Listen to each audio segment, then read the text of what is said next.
And welcome into the Scott King Show. Coach, tough 35-28 first round loss in overtime. Nations Ford managed to score first in overtime, and tough fumble, and you don't get a chance to score. Um, Pretty good ball game. Tough way to end the year. It is. Second year in a row we've been in overtime in that spot, and we hadn't punched it in and won that first round playoff game. So it's a tough way to go out for these guys. Coach, you got off to a 14-7 start. Jacob Adams intercepts a pass, takes it back to the 4-yard line. Looks like you got a chance to go up 2 scores with less than 2 minutes to go, and a chance to really put yourself in command in the football game. And on the next play, you fumble the ball, they pick it up, go 96 yards for a touchdown, block an extra point, and you hold on to a 1-point lead at the half. Well, it was a big play. Cheese made a great play getting out there, picking that thing off and running with it. And get down there, you go up 21-7, you're looking at a whole different ball game. Coach, you played hard, you fought, you got back in it. You got it all tied up at 28. You're driving down the field late.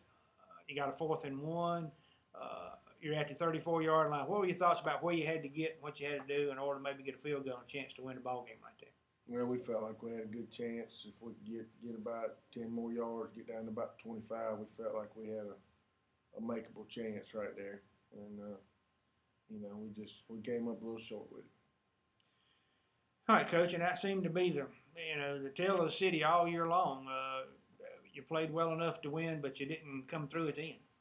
Well, we got to find a way to win some of those games. We did win some of them later. Had a lot of opportunities early.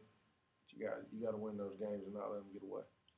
Coach, you go back and look at statistics for the year. B.J. Gardner had fixed those up for us, and statistically in every football game, you had people beat, but you didn't take care of that on the scoreboard. It had to be frustrating, but hopefully that's something you're going to be able to build on for next year. It is. We talk about it all the time. Just, we started work on next year already, and we got to keep giving up big plays, and we got to hold the turnovers and the penalties down and be just a better football team. Well, Coach, we'll be back to talk about next year right after these messages on Sports Radio 1410.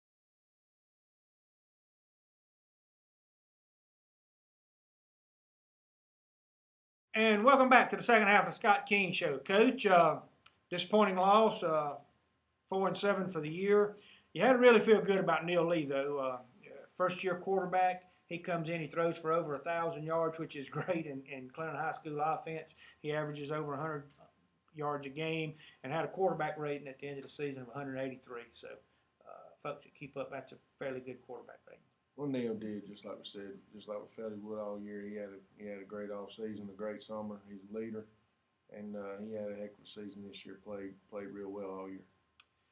And Coach, he and Anthony Henley and some of your other guys, you're really going to miss. There's 15 seniors that are leaving.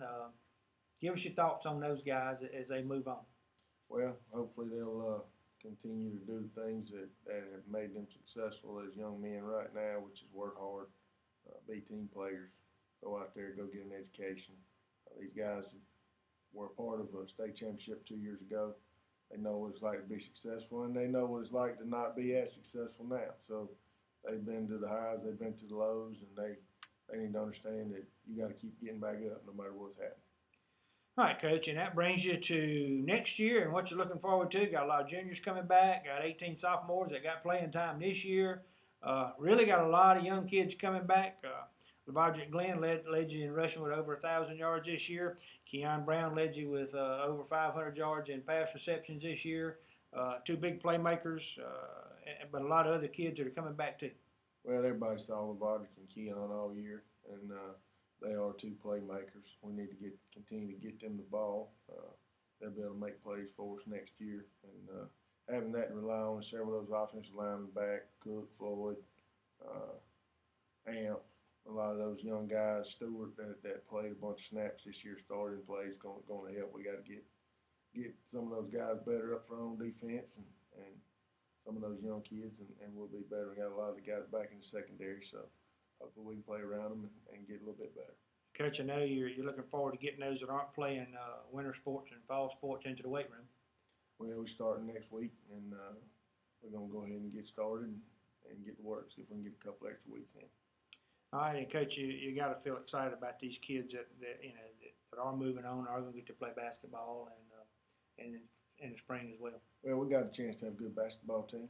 We got a lot of our football guys out there. We want our kids doing everything, and we're going to support them.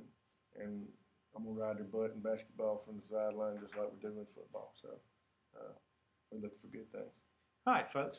Basketball gets started up in a couple of weeks. You can check it out on WPCC 1410.